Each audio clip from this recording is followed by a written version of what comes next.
ভাবুন তো, আপনি একটানা মাইলের পর মাইল হেঁটে যাচ্ছেন, আর চারপাশে শুধু হরিণ আর হরিণ, ছোট বড়, শিংওয়ালা, বাচ্চা, সব মিলে কয়েক লাখ।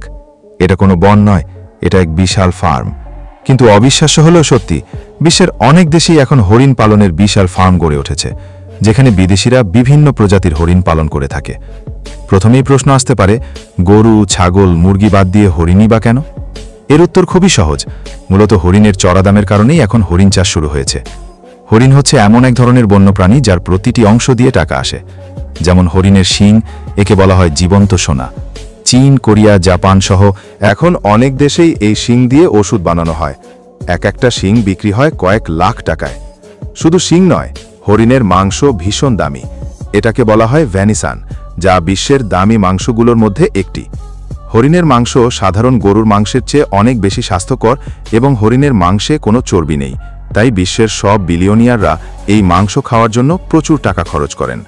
হরিণের চামড়া, লেজ, এমনকি রক্ত পর্যন্ত হার্বাল ঔষধ, কসমেটিক্স এবং হস্তশিল্পে ব্যবহার করা হয়। মানে একটা হরিণ হলো চলন্ত টাকা। এখন কথা হলো, জঙ্গল থেকে হরিণ শিকার করা সম্পূর্ণ বেআইনি। তাই অনেক দেশেই গড়ে উঠেছে হরিণের মেগা ফার্ম।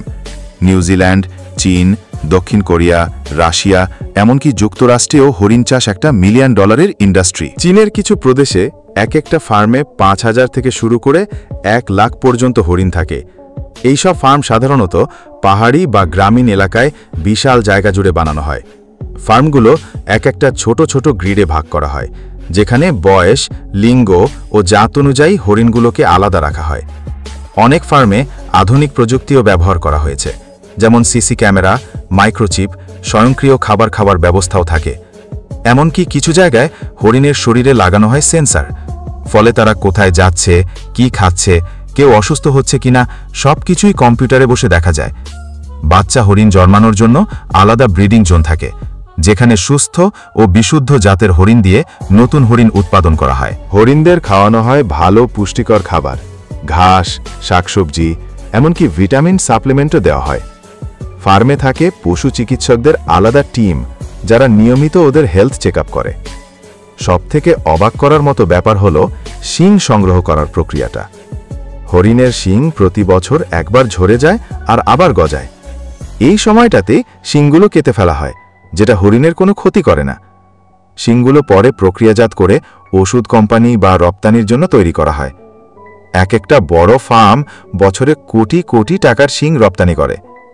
শুধু তাই নয়, অনেকে ফার্মগুলোকে ট্যুরিস্ট আকর্ষণ হিসেবেও খুলে দেয়, যেখানে দর্শনার্থীরা হরিণকে খাওয়াতে পারে, ছবি তুলতে পারে, এমনকি ঘুরে দেখতেও পারে গোটা ফার্মটা। বাড়তি ইনকামের সাথে মানুষ হরিণ পালনের গুরুত্বও জানতে পারে। তবে হরিণের ফার্ম করা কিন্তু খুব সহজ নয়। এসব ফার্মকে কঠোর নিয়মের মধ্যে থাকতে হয়। সরকারের পক্ষ থেকে নিয়মিত তদারকি, পশুর অধিকার আইন, পশু কল্যাণ চেক, পরিবেশগত অনুমতি সবকিছুই মানতে হয়। অনেক দেশে আবার হরিণ চাষের জন্য বিশেষ সনদ নিতে হয়, যাতে কেউ অবৈধভাবে ব্যবসা না করতে পারে। বাংলাদেশে এখনো এত বড় হরিণ ফার্ম নেই, তবে ছোট আকারে চট্টগ্রাম এবং সুন্দরবনের আশেপাশে কিছু হরিণ পালনের প্রকল্প দেখা যায়। ভবিষ্যতে সরকারি উদ্যোগে হরিণ চাষ হলে সেটা হতে পারে নতুন বাংলাদেশের জন্য এক বড় অর্থনৈতিক সম্ভাবনা। হরিণ পালনের এই বিশাল খামার যেমন শুনতে মজার, বাস্তবে এটা তেমনি চ্যালেঞ্জিং। প্রতিদিন হাজার হাজার হরিণের খাবার, চিকিৎসা, নিরাপত্তা, রপ্তানি সবকিছু চলে একটানা। কিন্তু লাভ সেটা লাখ নয়, কোটি টাকার খেলা। তাই ভবিষ্যতে গরু ছাগলের পাশাপাশি হরিণ চাষকে হয়তো দেখা যাবে এক নতুন কৃষি বিপ্লবের অংশ হিসাবে।